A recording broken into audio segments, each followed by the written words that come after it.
Et pour toute réponse, son peuple ne fit que dire « Expulsez-les de votre cité.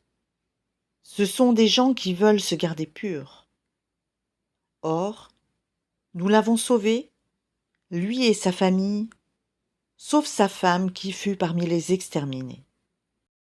Et nous avons fait pleuvoir sur eux une pluie. Regarde donc ce que fut la fin des criminels. Et aux Madian, leur frère Chouaïb, « Ô mon peuple, dit-il, adorez Allah. Pour vous, pas d'autre divinité que lui. Une preuve vous est venue de votre Seigneur. Donnez donc la pleine mesure et le poids, et ne donnez pas aux gens moins que ce qui leur est dû.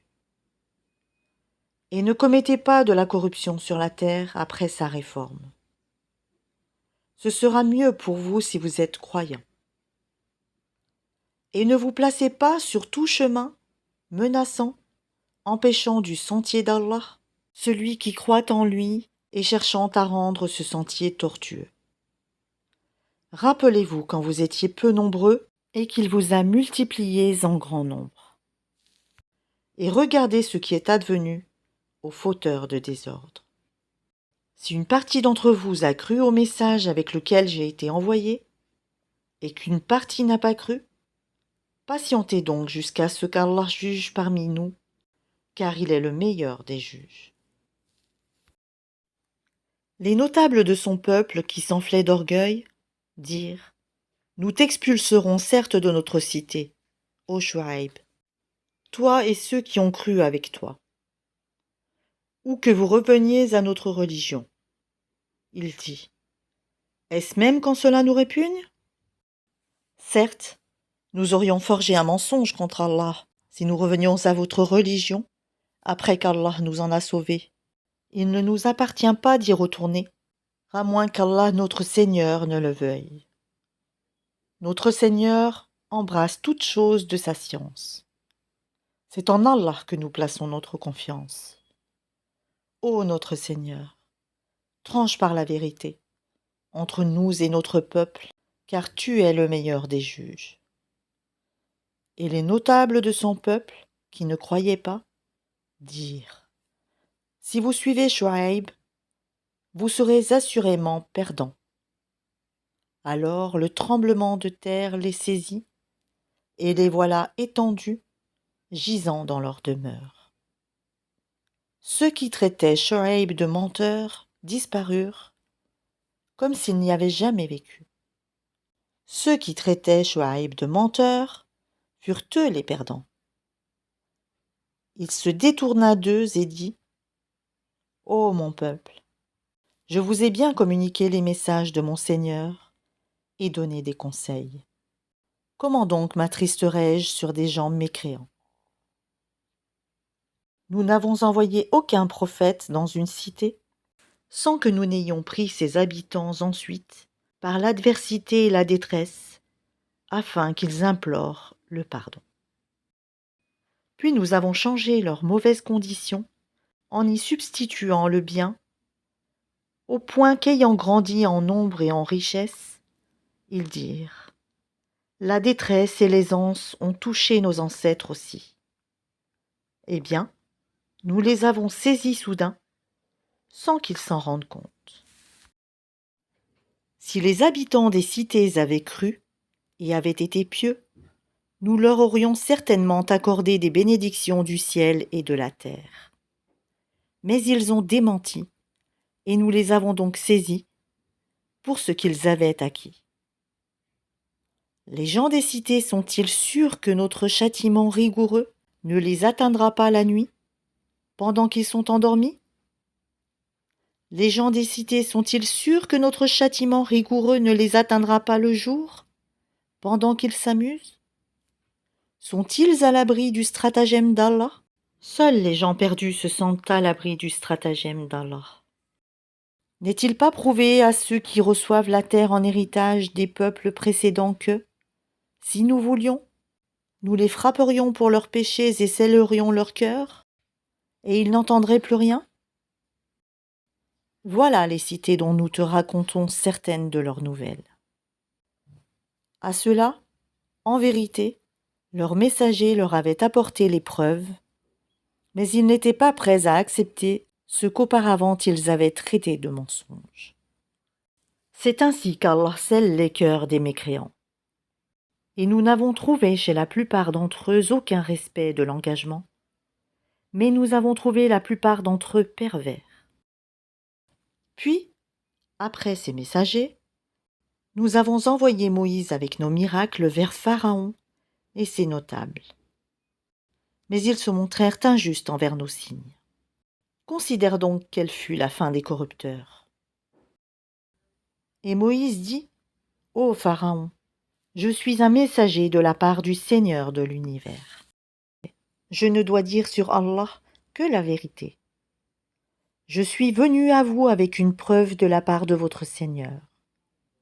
Laisse donc partir avec moi les enfants d'Israël.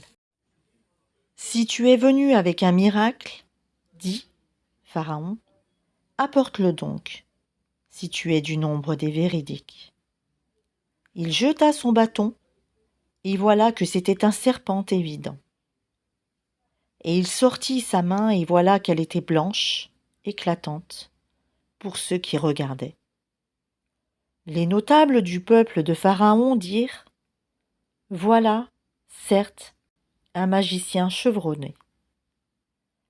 Il veut vous expulser de votre pays. Alors que commandez-vous ? Ils dirent, fais-le attendre, lui et son frère, et envoie des rassembleurs dans les villes qui t'amèneront tout magicien averti. Et les magiciens vinrent à Pharaon en disant, y aura-t-il vraiment une récompense pour nous, si nous sommes les vainqueurs ? Il dit, oui, et vous serez certainement du nombre de mes rapprochés.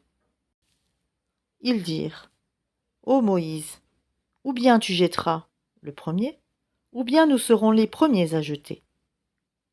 Jetez, dit-il.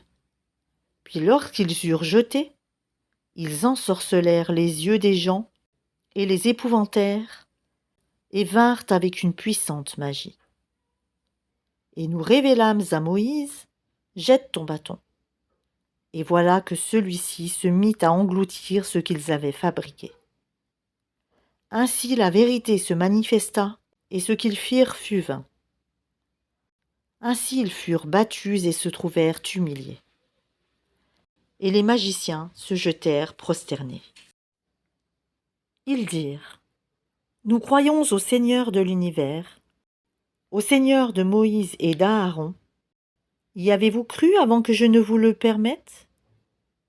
Dit Pharaon, c'est bien un stratagème que vous avez manigancé dans la ville, afin d'en faire partir ses habitants.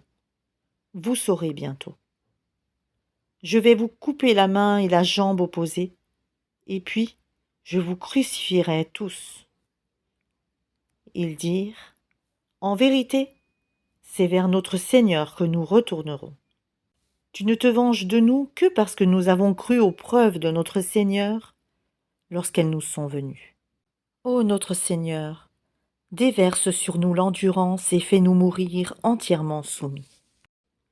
Et les notables du peuple de Pharaon dirent, laisseras-tu Moïse et son peuple commettre du désordre sur la terre, et lui-même te délaisser, toi et tes divinités ? Il dit, nous allons massacrer leurs fils et laisser vivre leurs femmes. Nous aurons le dessus sur eux et les dominerons. Moïse dit à son peuple, demandez aide auprès d'Allah et soyez patients, car la terre appartient à Allah. Il en fait hériter qui il veut parmi ses serviteurs. Et la fin, heureuse, sera aux pieux. Ils dirent, nous avons été persécutés avant que tu ne viennes à nous, et après ton arrivée. Il dit, il se peut que votre Seigneur détruise votre ennemi et vous donne la lieutenance sur terre, et il verra ensuite comment vous agirez. Nous avons éprouvé les gens de Pharaon par des années de disette et par une diminution des fruits afin qu'ils se rappellent. Et quand le bien-être leur vint, ils dirent, cela nous est dû. Et si un mal les atteignait, Il voyait en Moïse et ceux qui étaient avec lui un mauvais augure. En vérité, leur sort dépend uniquement d'Allah, mais la plupart d'entre eux ne savent pas. Et ils dirent: quel que soit le miracle que tu nous apportes pour nous fasciner, nous ne croirons pas en toi. Et nous avons alors envoyé sur eux l'inondation, les sauterelles, les poux ou la calandre, les grenouilles et le sang, comme signes explicites. Mais ils s'enflèrent d'orgueil et demeurèrent un peuple criminel. Et quand le châtiment les frappa, ils dirent: ô Moïse, invoque pour nous ton Seigneur en vertu de l'engagement qu'il t'a donné. Si tu éloignes de nous le châtiment, nous croirons certes en toi, et laisserons partir avec toi les enfants d'Israël. Et quand nous eûmes éloigné d'eux le châtiment jusqu'au terme fixé qu'ils devaient atteindre, voilà qu'ils violèrent l'engagement. Alors nous nous sommes vengés d'eux, nous les avons noyés dans les flots, parce qu'ils traitaient de mensonges nos signes et n'y prêtaient aucune attention. Et les gens qui étaient opprimés, nous les avons fait hériter les contrées orientales et occidentales de la terre que nous avons bénies. Et la très belle promesse de ton Seigneur sur les enfants d'Israël s'accomplit pour prix de leur endurance. Et nous avons détruit ce que faisait Pharaon et son peuple, ainsi que ce qu'ils construisaient. Et nous avons fait traverser la mer aux enfants d'Israël. Ils passèrent auprès d'un peuple attaché à ses idoles et dirent: ô Moïse, désigne-nous une divinité semblable à leur Dieu. Il dit: vous êtes certes des gens ignorants. Le culte, auquel cela s'adonne, est caduc, et tout ce qu'ils font est nul et sans valeur. Il dit: chercherai-je pour vous une autre divinité qu'Allah, alors que c'est lui qui vous a préférés à toutes les créatures de leur époque? Rappelez-vous le moment où nous vous sauvâmes des gens de Pharaon qui vous infligeaient le pire châtiment. Ils massacraient vos fils et laissaient vivre vos femmes. C'était là une terrible épreuve de la part de votre Seigneur. Et nous donnâmes à Moïse rendez-vous pendant 30 nuits, et nous les complétâmes par 10, de sorte que le temps fixé par son Seigneur se termina au bout de 40 nuits. Et Moïse dit à Aaron son frère: remplace-moi auprès de mon peuple, et agis-en bien, et ne suis pas le sentier des corrupteurs. Et lorsque Moïse vint à notre rendez-vous, et que notre Seigneur lui eut parlé, il dit: ô mon Seigneur, montre-toi à moi pour que je te voie. Il dit: tu ne me verras pas, mais regarde le mont. S'il tient en sa place, alors tu me verras. Mais lorsque son Seigneur se manifesta au mont, il le pulvérisa, et Moïse s'effondra foudroyé. Lorsqu'il se fut remis, il dit: gloire à toi je me repens, et je suis le premier des croyants.